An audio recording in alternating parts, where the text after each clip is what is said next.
Hello, everybody, and welcome back once more to Anime Yay or Nay. We're in week 4 of summer anime, right? Yeah. Yeah, week 4. Cool. And this week we changed some stuff up from last week because we dropped 2 shows. Uh, got rid of Sacred Beast, Zippity Doo Dah, and Defense Club Power, Love, and Thing. And we picked up for our old one. We picked up Steins Gate, so we watched 2 episodes of that. We still kept Kanata no Astra, so we watched episode 4 of that, and we picked up Copcraft and had to watch the first 3 episodes of that. So, which one did we want to start with here? I guess we'll start with Copcraft, since it's you guys probably just watched for the first time. Yeah, yeah. I liked it. I thought it was interesting. It definitely kept I think the setting was interesting. I feel like we should explain what the show is a little. Yeah. We're just going into this now. So it sets in, I don't know that it's the future necessarily, but it's an alternate world, Earth, where it's like, I guess Pacific Rim semi-happened, except instead of giant aliens coming out of the ocean, it was fairies. And it essentially... Did you guys see that Netflix movie Bright? No. No, but I've heard... Wait, yes I did. Yeah, it's essentially that, but, good. Yeah, I was going to say it didn't get that good reviews. No, it did not. It just didn't do much with the setting. I feel like this one may start doing more with the setting, because it's like modern times. You have cops, you have got robbers, and all that good stuff, but you also have elves, essentially. They don't call them that, but that's what they are. Yeah. Fairies, wizards, necromancy, magic drugs made from fairy DNA, if they have a DNA, I don't know. But yeah, it's a cool world. It's interesting, and our leads are pretty likable so far. I'm blanking on names right now, so if someone knows what they're called, The main character's name is K. Yeah. K. Oba. I think that's he's his cool. last name. Yeah, he's your And- standard. I'm cop. sorry, you're cutting out a little bit. What's up? I said he's like your standard gruff cop. Yeah, but he doesn't feel cliched as much as you would think No. from that statement. Yeah, no, he seems cool. We don't know a ton about him yet. We know that he was in the military at one point, and he had gone to Fairyland and fought. I guess there was a war at some point. This was like 15 years ago, I guess. So now everything's, I wouldn't say cool, but things are on better terms for the most part.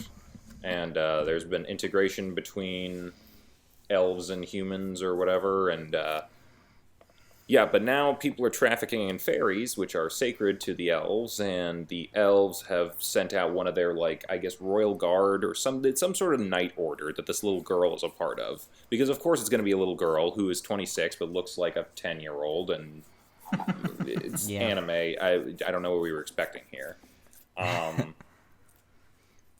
But yeah, she comes out and she's the fish out of water cop that you usually get in your buddy. It is kind of a buddy cop thing. I'm hesitant to call it a comedy, but there's funny moments in it between them, and I think they work pretty well, both together as like a duo and as a team, like fighting and whatnot. Mm-hmm. So, what'd you guys think of them? Yeah. I liked it. Can you elaborate? Sure. I thought the characters were cool, and I thought that they worked well together. I like the plot.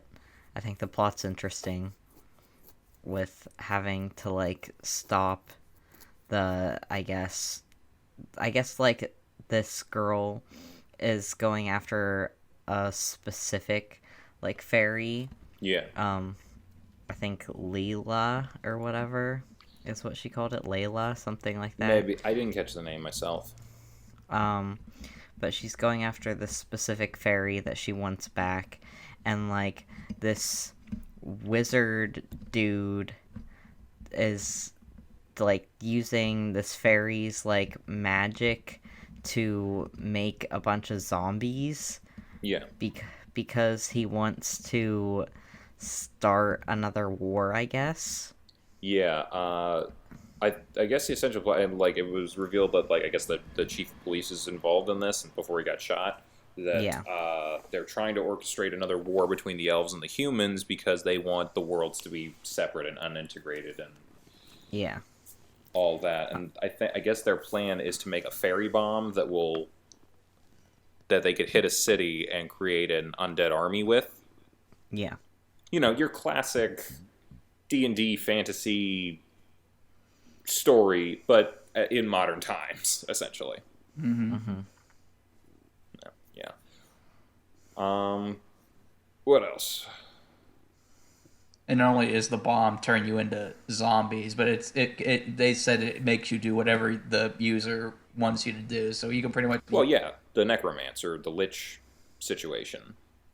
I don't know if he's a lich, but you know. I like how the two main characters have worked off of each other, and it's obviously, standard buddy comedy stuff. They don't get along at first, but then eventually they will maybe hopefully see beyond their differences and come together to work together. And I do like the medieval setting. Well, not the medieval setting, but like the fantasy setting mixed with modern stuff. Yep. It's like some people are using guns because they're human, or some people using swords because they're, I guess, more efficient at killing people because, like, apparently only humans get shot. Like, everyone else is just dodging out of the way of everything. Yeah. Yeah, I feel like we do we not have much to say about this? We kept saying it was good. I will say that the first two episodes I thought were really good. I will admit the twist about the chief being a traitor, I thought that was kind of cliche. Yeah, I don't know anyone who didn't see that coming. But I will admit, though, usually in anime, a twist like that is usually towards the halfway point of a show, or maybe towards the... Or at the very end, yeah. So now that it's only in episode 3, I think it's going to be a 12-episode show, so now that it's in episode 3, the big twist, maybe then the story will be a lot more unpredictable and a lot more... Hey, I'm fine with that. I mean, that was why we dropped the other show, because it was boring and predictable.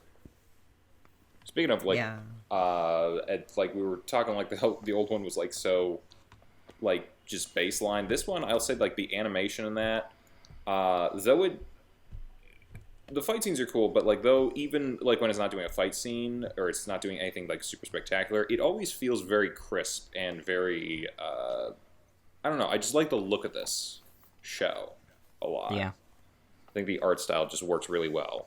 And that's actually really funny because the studio that made this show was one of the two studios that worked on the horrible Berserk 2016 adaptation. Oh God. Yeah, so I mean, I was noticing like I felt like snippets of CG somewhere in there, but it wasn't like it didn't like jump out at you a ton. Yeah. So maybe I just thought that was pretty funny that one of the worst anime in years, and now they've turned it around and actually made a pretty good show so far. Hey, I mean, give everybody a second chance every now and then.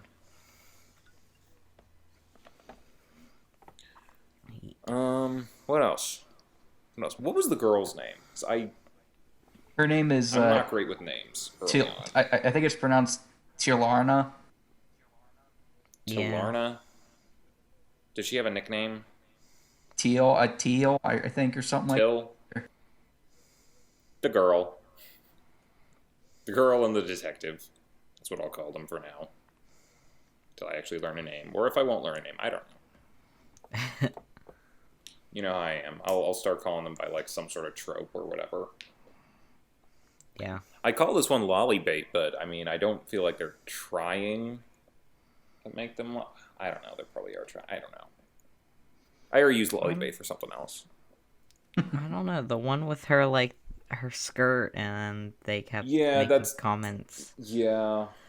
about her That was panties. weird. Yeah, the club scene was pretty much her trying to flirt her way to get some information. I thought that was a little weird, but Yeah, action I'm scene. like, if you didn't look that young, I'd be like, yeah, no, that could be an effective strategy. Do that. But again, you look like you're 10. Yeah. And it's I know that the guy she was after, the club owner, knew who she was right away and was like just playing along with it. It still comes across really creepy when he just comes up and starts hitting on her. Yeah. And I like how they build up that Dennis throughout the first two episodes, but then apparently just killed him off. So that priest guy is, or not the priest, but like that wizard guy's. Apparently, he's Yeah. the main villain of the show. Hey, I'm fine with that. I mean, we can learn some more about this guy. I mean, I'm interested in the world of this one. Kind of like I was always interested in the world of the last one, but you know, these guys seem to actually be doing something interesting with it. Yeah. And plus, you can never go wrong with that. Hopefully, you can never go wrong with a good cop story. Hopefully, yeah. But we'll see how the rest of it goes. They include like some sort of elf language in the show, and they have, at least in the version I had, they had subtitles in both Japanese and English for whenever they were speaking. I'm not sure exactly what they're speaking, whether it is a real language or not, or what they're doing with it. But I thought that was a nice touch, like including that sort of thing. And like one of the reasons that the cop is teamed up with her is because he's one of the few people who speaks like Elvish on the police force. I'm like, that's a good touch. Like, kind of adds a little bit of depth there. Yeah. And I almost forgot to mention that the main character, Kay, he's also trying to get revenge for his partner that that's really right, murdered yeah. in the beginning of the first episode.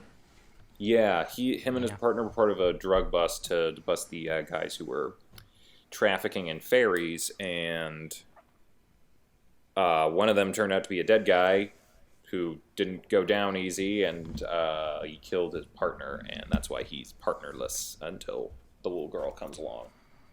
Yeah. Which, I mean, again, it's like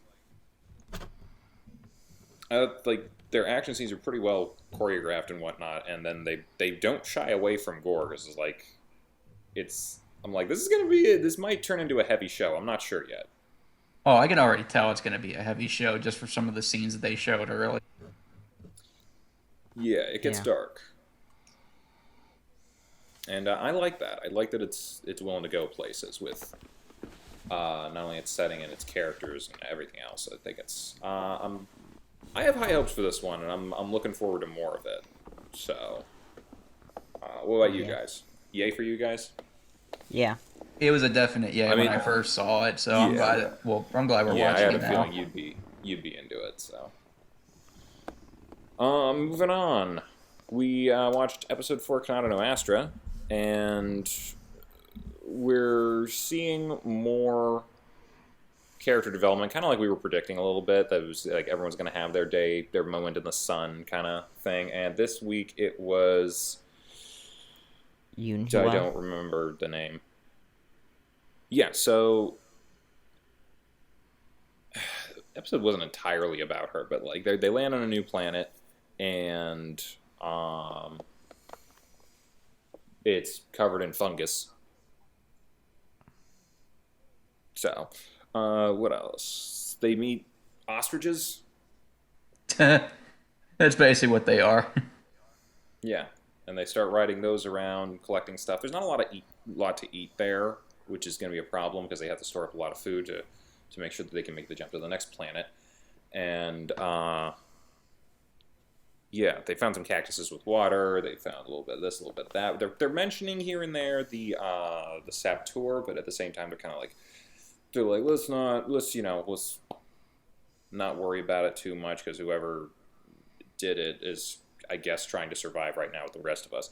This episode made me kind of think that maybe it wasn't the Quiet One.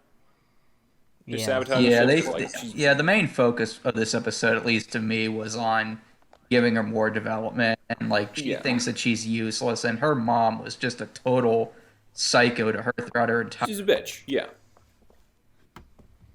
yeah, and that's sad. But yeah, I'm guessing they're gonna maybe get a little bit more confidence as the show keeps going, hopefully, and they can come out of their shell a little bit. But it brings up the question of like who's the saboteur now, and I'm wondering that again.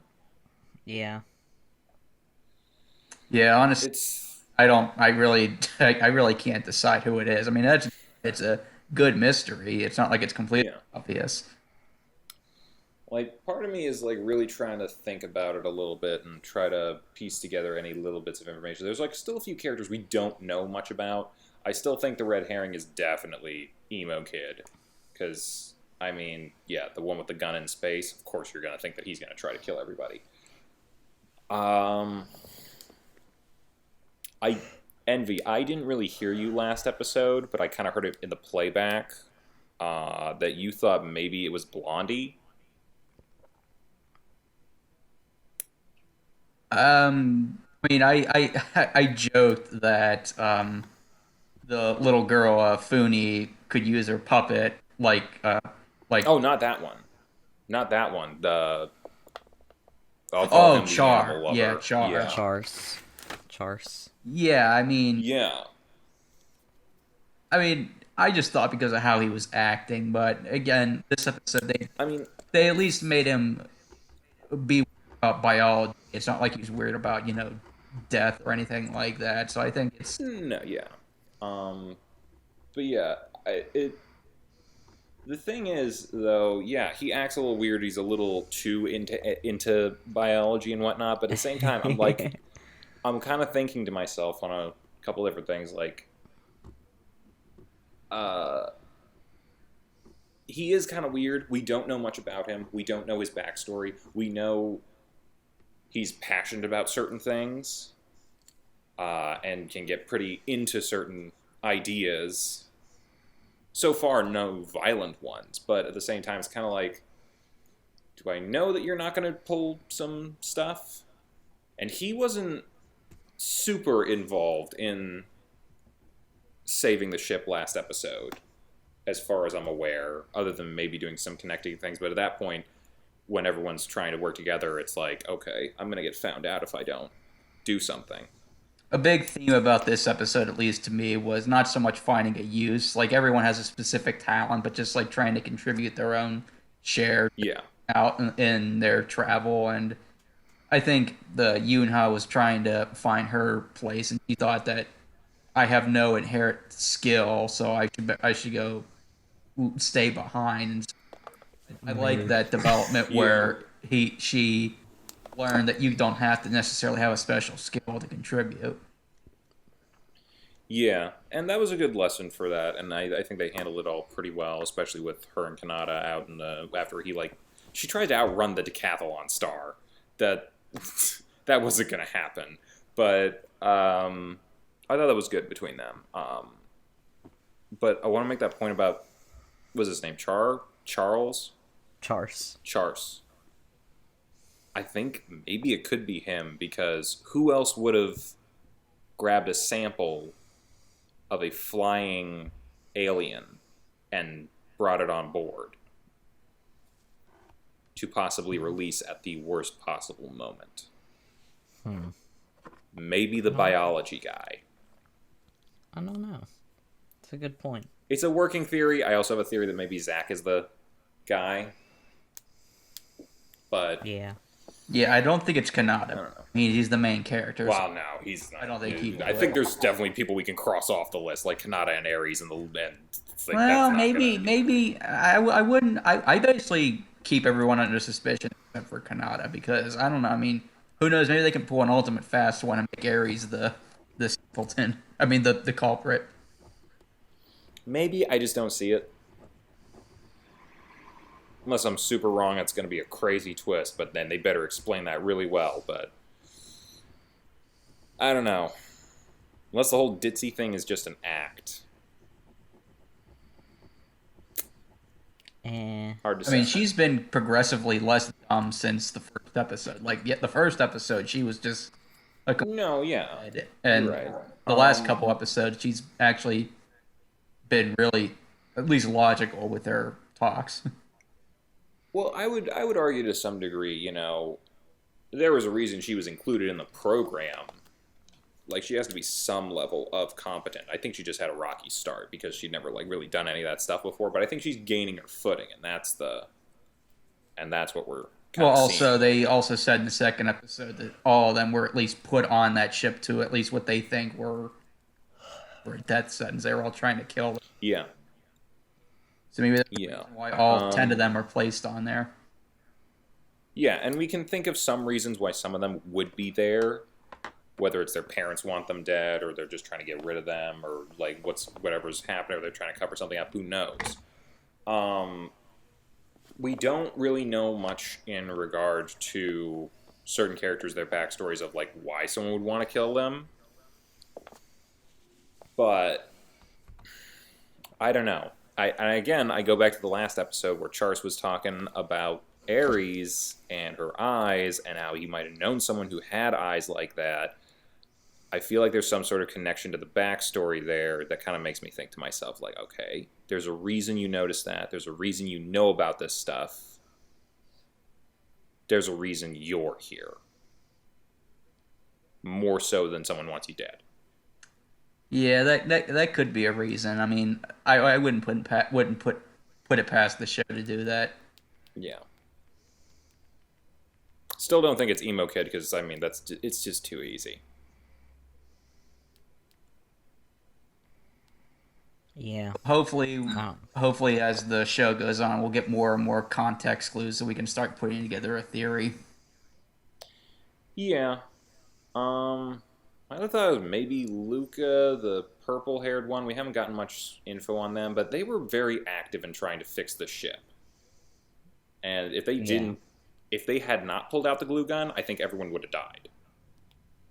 Right. So, yeah, if the mission was to kill everyone, including yourself, I would not have brought out the glue gun then.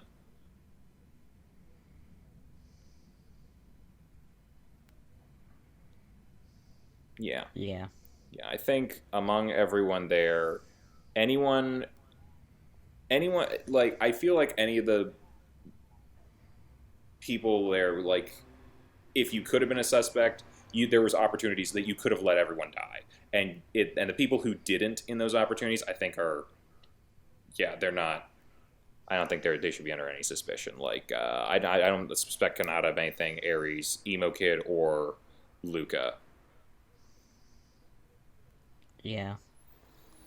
Everyone else is still up for a little bit of debate.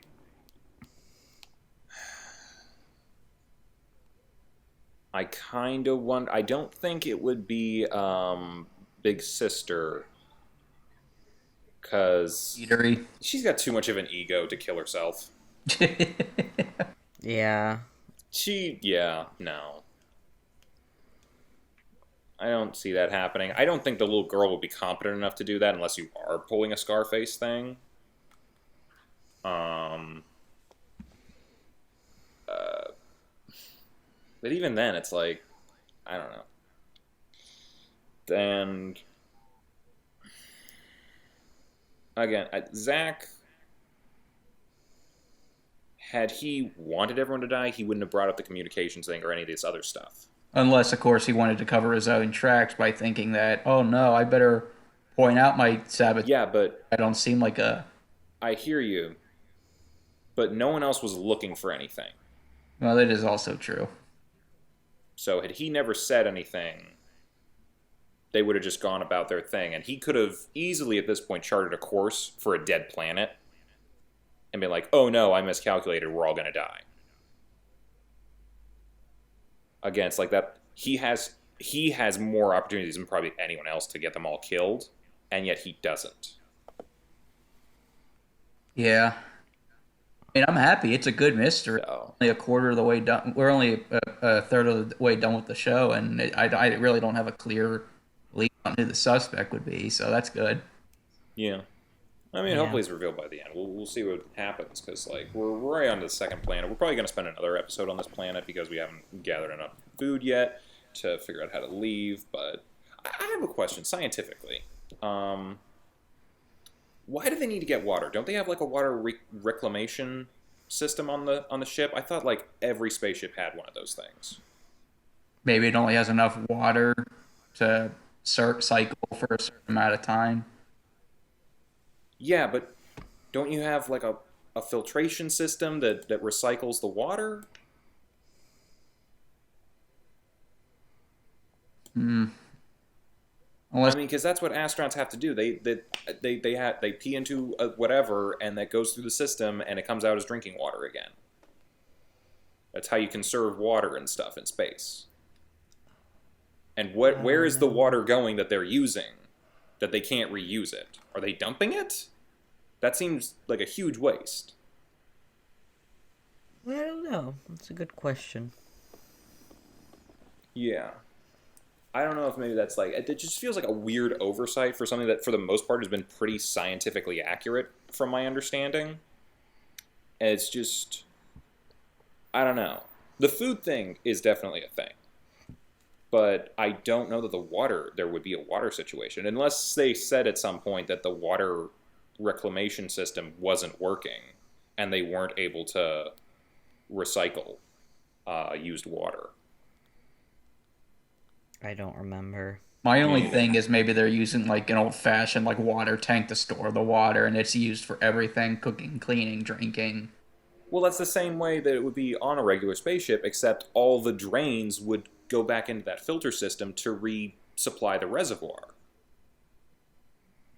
Yeah, I hear what you're saying, but I'm just trying to.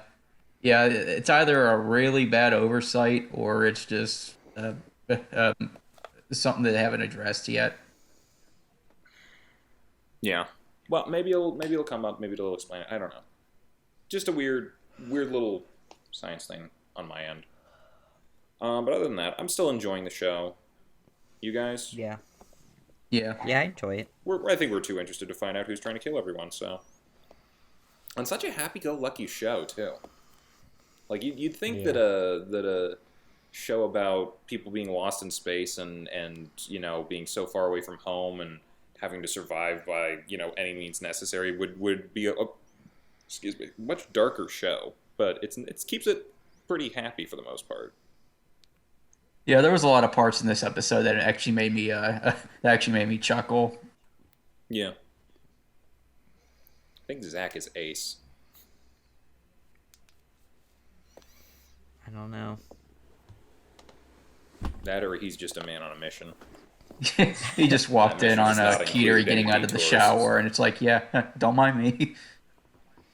Yep, sorry, forgot to knock. Whatever, I'm gonna wash my hands and leave. Why was he washing his hands? I think he was washing his face, like he was like, Oh, you're right. I was about to be like, he's the murderer. yeah, but like Keter, he was thinking, oh my gosh, he's finally going to ask me out. He's finally going to seduce me. Nope. It's like, come back here, you. Don't blue ball me. That's an interesting theory. I don't know. We're gonna get to some romance element at some point, I'm sure.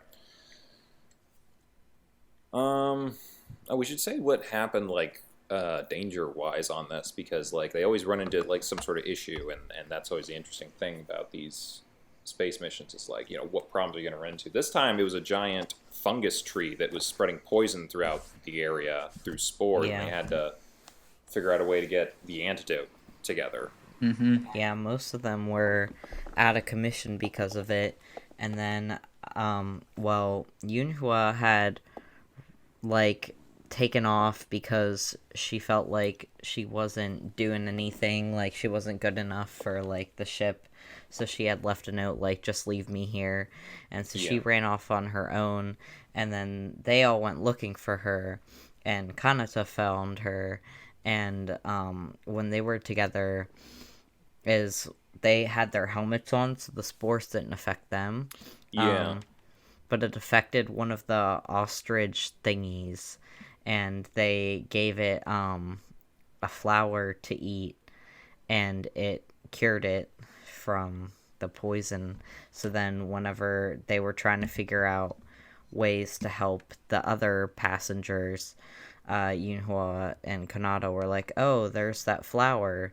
So they went out to look for the flower. Oh.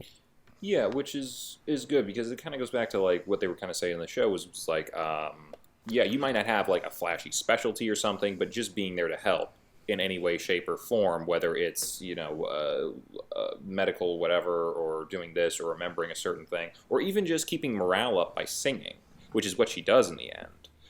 That's a way and a good way to contribute to the team's survival. And again, she had a clear opportunity to just not say anything about that flower, and they all probably would have died. Exactly. Which also makes me think maybe it's Char's, because dude is such a biologist and can like pick through and just look at one thing and be like, oh, this is built on this system and it's blah blah blah and it's blah blah blah blah blah blah blah. He couldn't tell that tree was going to kill everybody before it started killing them. Yeah, I don't know. I don't like to point fingers right away because there's just so much we don't know yet. I know. But I feel like people will be like, oh, but he was calling in on Kanata to see if he could save him. Like, was he, or was he checking that Kanata was going to be dead? I don't know, because not all of them left the ship. No, but they all came down with it no matter what. I guess they did. Except for Yunhua. Yeah, must have a pretty good immune system for some reason. Well, like, Kanata didn't have it at first, and this was the weird thing I thought, was that apparently the flowers wouldn't bloom next to him. He was trying to get it originally unless he got exposed to it. So those plants must be really self-aware to only sprout whenever someone's near it. That was Yeah. Yeah, that was interesting. Yeah. Again, my bets are still on Char's right now. I know I said that about the Quiet Girl last time, but this is who I think the new killer is. And then next week they'll figure out, oh no, it's not Char. He's got too much of a good story, so they'll keep twisting us around.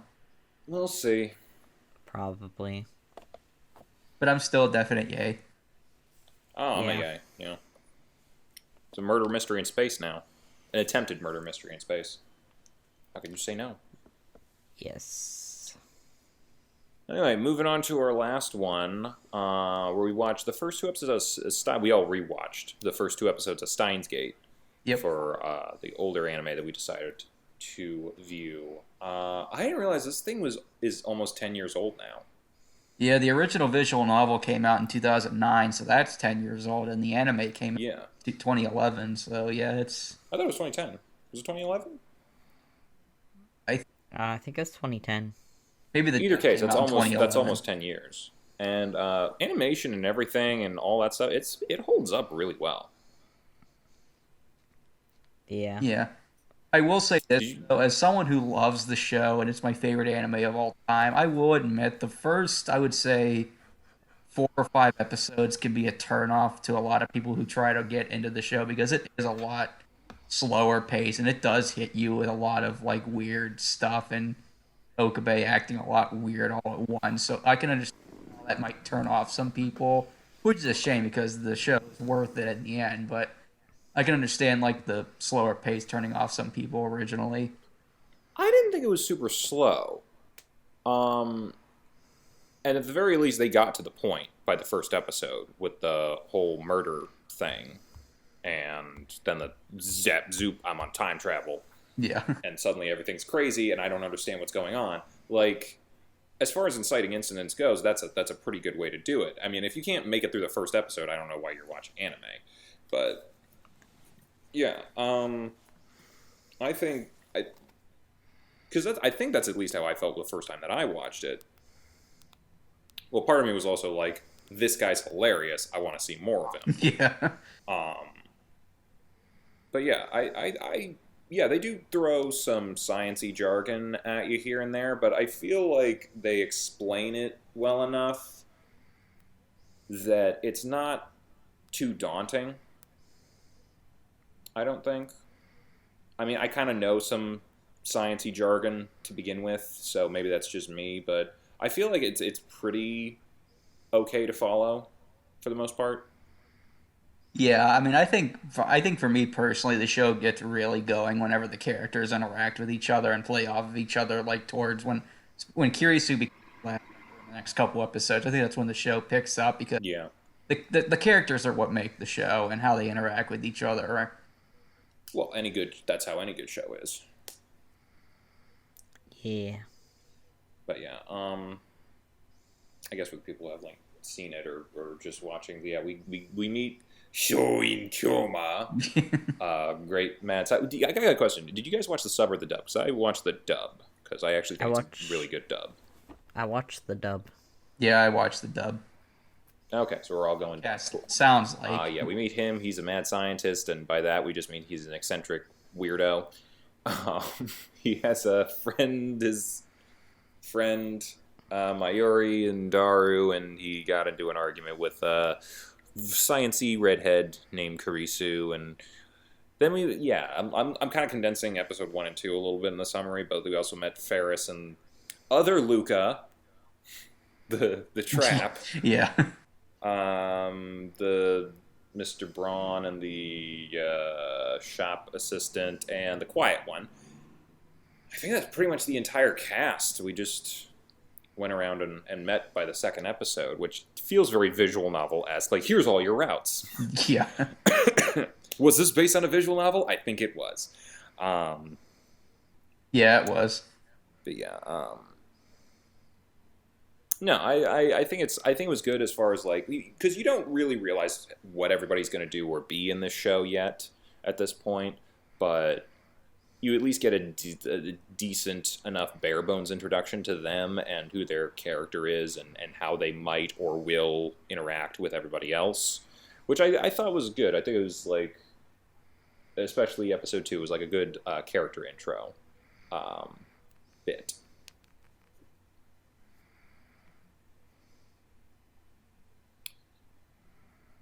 What about you guys? What's your guys' favorite character in this? I mean, I hate to be cliche, but probably Okabe and Kurisu. Although Yeah. and Mayuri's adorable. She's a pure cinnamon roll. That's too good for this earth. That statement has a little more weight later on. Oh, I know. I said that on purpose. What about you, Gav? Honestly, it's hard for me to say because it's just been so long since I watched it that it's just hard to remember some of the characters. I think Luca was my favorite when I watched it before. The height of feminine grace. A dude. Yeah. I think Luca was my favorite, but I like a lot of them. Like, I also remember really liking Ferris as well, so. Yeah, you go after the weebs. But I don't know. Yeah, no. I don't think there's any bad characters or badly written characters in this show. I mean, we're going to get to see a little bit more later, but I think that's good. We should probably talk about some levels of plot here. Our resident mad scientist is into time travel and wants to know more about it, so they attend a conference or some sort of convention where a guy is going to speak about time travel and his theories, but really he's just regurgitating John Teeter stuff, so you are copywriting or plagiarizing an internet meme. And, runs into Kurisu, who is like, hey, what did you want from earlier? He's like, I never met you. And she's like, that it's a bunch of weird interaction that eventually leads to him finding the redhead dead. and a satellite crashed into the side of a building, and then he hits his phone, and suddenly everything's different. Someone is still alive. The satellite is in a different place, and I don't know. My text is gone. It doesn't exist anymore, and they're theorizing that the text might have went back through time. No one believes him, but he's like, it has to be it. We have to keep messing with this microwave oven that we've attached our phone to. And they do kind of figure something out in the second episode, because they've been testing the microwave with bananas, and when they put the bananas in the microwave, they'll come out like as a green slime. But they've been putting the whole bunch in there. This time, they only put one in and left the rest of the bunch on its own. When they did that, instead of turning into green slime, the banana disappeared. And it reappeared as the green slime, but attached to the original bananas. Yeah. Which makes them think, oh, it went back in time, and the green goop is the time juice or whatever. I don't know. We haven't really gotten into the really specific stuff. That was kind of like the cliffhanger moment. And of course, the zombie redhead has now seen. She's not actually a zombie, but you know. Did I miss anything? I feel like I skipped over some details, but it's mostly character introduction. Yeah, it mainly introduces the general characters and the fact that Okabe, you find out later what ability he has, but for right now, he appears to have memories of one apparent timeline where Karisu dies, but then the next thing he knows, she's alive, and everyone thinks he's crazy, but he knows that she did die right in front of him, so he wonders what madness of the organization is this. Yeah, he keeps talking about the organization because I don't know if he truly does believe that he is being followed by an evil organization, or if this is just an act because it's just something that he enjoys. I'm not remembering. I know the answer. I don't want to spoil it for those who are watching this for the first time, but they do explain everything in due time. Yeah, and we'll get to that. But for now, let's just assume that he's a nutcase who just happens to stumble upon one of the greatest scientific discoveries of all time. Yeah. So yeah, I think it goes without saying this is a yay, because I'm enjoying it. Yeah, I'm glad we're watching this. Yeah. Yep. Yeah, so we're going to continue with that. So 2 more episodes of that next week, and that'll be good. That'll be a good time. Nice. Round out everything. Do we have anything else to say about Steins Gate that we didn't already? I mean, it's I feel like we've all seen it, so it's part of it is we don't want to talk about a bunch of stuff that's going to happen, because people are following along if they haven't seen it already. But yeah. Any other thoughts on that for you guys? Nope. Any other thoughts overall for any of the shows we did watch? Because we had you and me had a little bit more to do. I guess Envy was already watching Copcraft, so. Just that I'm looking forward to unraveling the mysteries of both Copcraft and Astra Lost in Space and seeing where they go. Yeah. Yeah. I think that'll be good. So, next week, Copcraft Episode 4, Kanata Episode 5, and Steins Gate 3 and 4. Is that about right? Yep. Yeah. Okay, cool. So, I guess we'll, see everybody next week and do that. Alright, I guess that's it. Bye-bye. Bye. Bye.